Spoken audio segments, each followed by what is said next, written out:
Basically, my talk is about a life in science and the joys and the frustrations and strategies, for going through a life in science.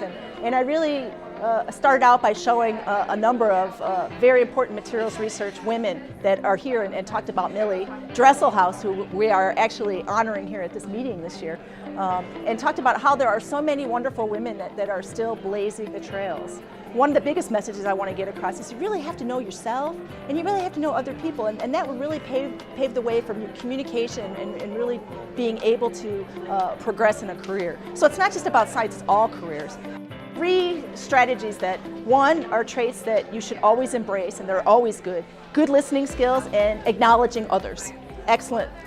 Traits that, that you should use, not all the time, but you have to be use it in a way that you have to be conscious of who you're talking to. So that is being enthusiastic, because some people get scared by that.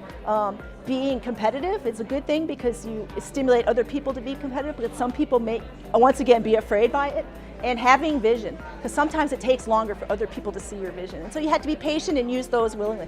The ones you absolutely want to have control over all the time are your facial expressions, because they tell a lot about you, and your tone of voice has a huge effect on how people perceive what you're telling them or what you're trying to intending to say. And so I hope that was helpful to everybody. Yeah, it was really good, a good inspiration for thinking about it every day of your life in principle, and just believing in yourself. Being a mentor is just to be yourself and to make sure that not only do you tell people what they're doing well, but you need to tell them what they're not doing well. And you need to do it in such a way where you're encouraging them to really see how they can do better. And so it not being a negative, but to use that to better themselves. I talked about at the end, which I thought was so important, it's all in the news right now, is sexual harassment. And I brought this up at the end, and I felt very compelled when they asked me to come and talk about this. It's not just a women's issue, it's a societal issue.